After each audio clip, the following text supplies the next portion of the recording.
Teams everywhere are dealing with a serious problem, a productivity problem. It's no secret, and it's nothing to be ashamed of. Most tech is too complicated, there are too many time-consuming tasks, and teams aren't getting the info they need to close deals and connect with customers. Don't worry though, HubSpot's customer platform can help. It was built to save time and make your job easier so you can get back to building your business. No more hours wasted on time-consuming tasks, no more chasing down prospect info, no more one system for this, another system for that. HubSpot can help you find leads, reach prospects, and deliver the insights you need to convert them to customers, all in one place. Plus, HubSpot AI can literally do more of your work for you so you can focus more on scaling your business. Because HubSpot knows you have some big growth goals. And they're here to make your productivity problem no problem at all. Visit HubSpot.com to learn how they can help you grow better. Welcome to Tuesday. It's April 16th. I'm John Weigell here with Cyan, Zhong, and this is the Hustle Daily Show.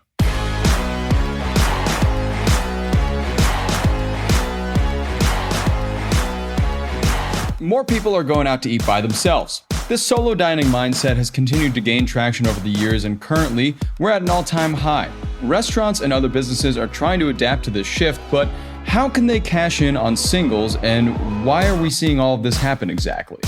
I'm hoping to answer all those questions today with the help of Cyan Zhong, managing editor of the Weekly Trends newsletter here at HubSpot, who wrote up this story on the rise of solo dining. We'll get into all that in a bit, but first let's give you the hits and headlines today in business and tech. Starting us off, Adobe enters the AI race. They just released Acrobat AI, an AI assistant that can summarize documents, provide citations, and more for $4.99 a month. It also launched a free beta version for mobile devices. Next, researcher data shows that Samsung has finally outpaced Apple to reclaim the global smartphone market share throne. Apple ascended to top phone maker status in December, but iPhone shipments dropped 10% in Q1. That iPhone 15 ain't doing too hot. Next, over to OpenAI. OpenAI plans to open its first office in Asia in Tokyo and will also launch a new GPT-4 model designed for Japanese speakers. Some bad news from Elon Musk's Tesla. Tesla will lay off over 10% of its staff following a reported dip in deliveries. CEO Elon Musk announced the news, claiming that the company had to cut costs ahead of its next growth phase. And finally, Caro, a Singapore-based used car marketplace preparing to IPO, is seeking a $1.5 billion valuation, which sounds like a huge amount, but to be honest, I'd shell that out in an instant for its new tool, which is dubbed the Shazam of engines. It apparently listens to a motor's sound and analyzes its health through that sound. Incredible technology. All right, as mentioned before, we're joined again by the managing editor of the Weekly Trends newsletter here at HubSpot, Cyan Zhong, who just wrote a story about the rising trend of dining alone. So welcome back, Cyan. Thanks, John. It's great to be back. Yeah, it's great to have you. So this is a super interesting topic that you brought today. You've done a lot of research on this. One of the places that you got a lot of your research from is Resi's 2023 Roundup. So can you talk to me about like maybe some of your more interesting finds in that entire roundup about the industry of dining out? Yeah, there's quite a lot of interesting gems in that report. People are eating earlier. Apparently, there are a lot of reservations from 4 to 5:30 going up. Oh my God. Crazy. I know. I'm guessing, yeah, it's harder to get a reservation these days. Millennials are actually doing a lot of double dinners. So, we used to be dinner and a movie, but now people are hitting up 2 or even more dinner spots in one night. Wow. And I've definitely done that myself. So that's interesting. But the most fun bit, I think, was that people who eat out alone in restaurants is up 21% from 2022 to 2023. Wow. Okay. So that's definitely one of the big things we want to hit on today is that there's a lot more people dining alone and eating out alone by themselves at restaurants. Mm-hmm. Why do you think there are so many more people interested in dining alone now than ever before? Good question. So according to the report itself, the report says that the top motivator people cite is much needed alone time. Oh, so they're trying to reclaim that time to just sit with themselves, enjoy a meal, or, enjoy an episode of their favorite show, just kind of be with themselves without having to consume their social battery, which I totally relate. Sure. Another reason I think is that the stigma of being awkward or sad or even a little pathetic if you eat out is going away slowly. I'm sure a lot of people still feel that way. There was actually a viral TikTok video of a guy just doing a creep shot of a girl eating alone, and that was really disrespectful. But I think more people as a society are moving away from that direction and starting to realize it's totally fine to eat alone. You're not lonely. You're not pathetic. You're just enjoying time with yourself.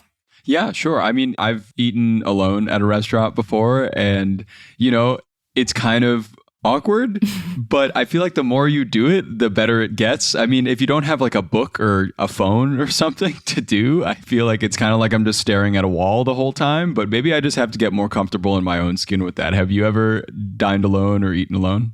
Yeah, I definitely have. And I'm a strong kind of supporter of it. Actually, sometimes I joke like the highlight of my day is like having a meal, watching a show by myself, even if I have people to eat with. So I definitely love that. But I'm glad to see that the society is also moving in that direction. Yeah, it's nice to see it getting destigmatized more. And there's something like romanticizing about dining alone at a restaurant or something. I don't know what it is. It feels like I'm in a movie or something. Yeah, I mean, it's very polarizing. It's either sad or it's like romanticized, glorified even.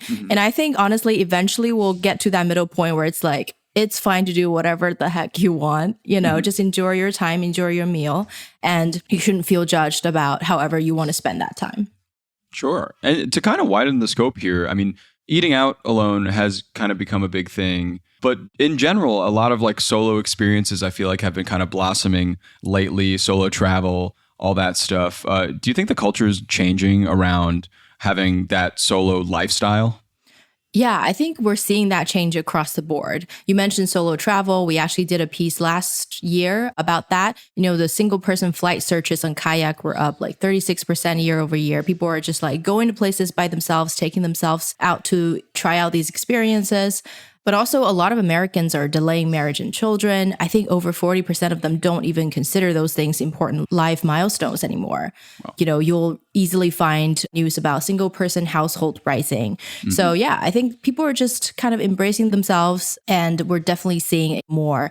Yeah, I've definitely been getting wind of that a lot in a lot of our coverage lately. Last week, we even talked about this airline service for dogs that people are paying for now because it's like $6,000 to $8,000 a ticket, which is insane. But people are kind of taking care of their pets more because they're not interested in having kids. So it's kind of this interesting dynamic, like in pandemic, late pandemic, I guess, of people just being able to kind of acclimate more towards a life without family, without kids, and just have a pet or have something that they like to do, like traveling. So yeah, it's a fascinating shift here. Yeah, for sure. And in terms of the solo shift, do you think that that's an American thing? It's definitely not just America, but I would say maybe the American society, it's more obvious in recent years, and the shift, it's louder here. But for example, in East Asia, there are a lot of countries who've been like this for years. You probably know Japan is like the capital of eating alone, the Ichiran ramen setup. You can eat just kind of antisocial, eat by yourself. Yep. They really know how to kind of relate to that mentality. But also in China and Korea, youth are kind of opting for more single lifestyles. They're delaying marriage and children just like the Americans are. So I think globally, this has been kind of an interesting shift, and it's not just in the US. Cool. And in terms of the business around dining alone, is there a lot of space to capitalize on this new trend for restaurants and businesses alike? Yeah, for sure. For restaurants, I think you can definitely help them because new restaurants are trying to cater to this solo dining crowd, right? Because traditionally, if you go to a restaurant alone, like you said, without a book or anything, you might not get the best treatment. Some restaurants don't really know how to deal with that, or they might not prefer it because they think, oh, the tip might be smaller or what have you. Right. So you can help the restaurants by designing better environments that includes lighting, interior design, spatial design, whatever. You can help them train their staff to be on their etiquette to serve the solo diners, or even updating their menus so they have more single person portions, more solo friendly menu items. So yeah, there are a lot of opportunities just on the restaurant side.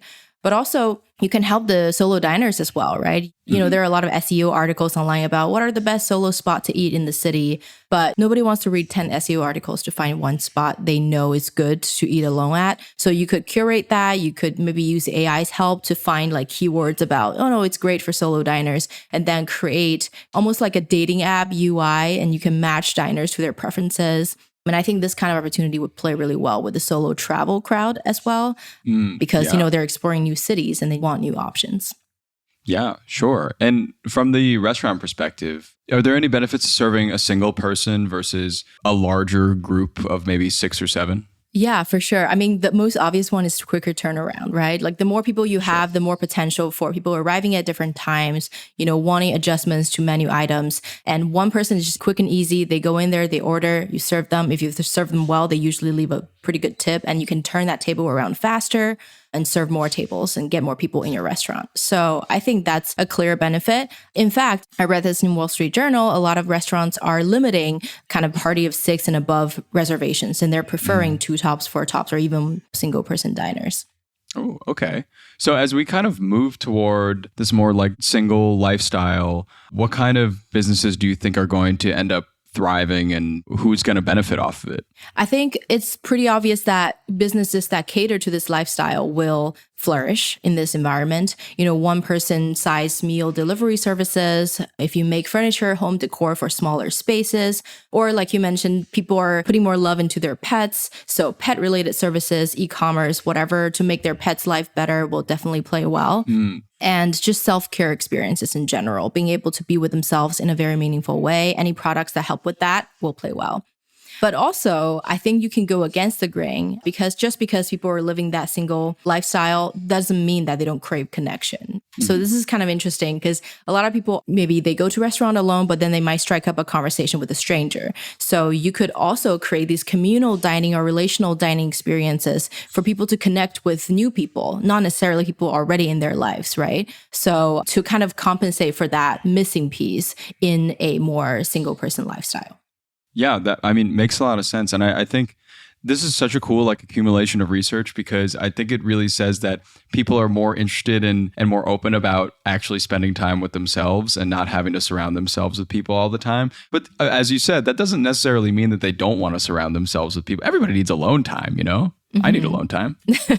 Yeah, for sure. So I think it's finding that balance between like, I love myself, I want to do things alone, versus when I'm ready, you know, I want to meet some new people. Totally. Yeah, I think it's a really cool trend that we're seeing in society as a whole. Well, this is awesome. Well, Cyan, thank you so much for joining us. I really appreciate you bringing this information up. And you know what? Maybe I'll go to a restaurant alone more often. Do it.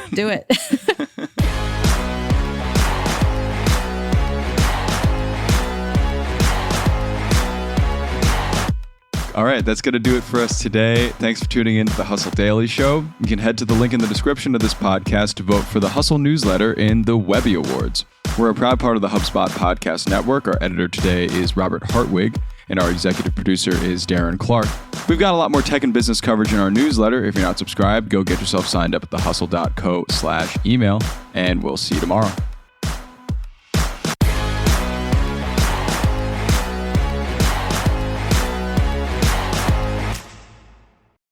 Hey everybody, this great new podcast just came out and I can't wait to tell you about it. It's called The Next Wave, AI in the Future of Technology, and it's hosted by Matt Wolf and Nathan Lands. And of course, it's brought to you by the HubSpot Podcast Network, the audio destination for business professionals. You can catch The Next Wave with Matt Wolf and Nathan Lands, who are leading AI creators who are your guiding light in the AI and technology frontier. AI technology is transforming the way we do business, and the media landscape is a bit fragmented, but The Next Wave strives to be the leading podcast on AI technology and how you can apply it to growing your business. You can listen to The Next Wave wherever you get your podcasts.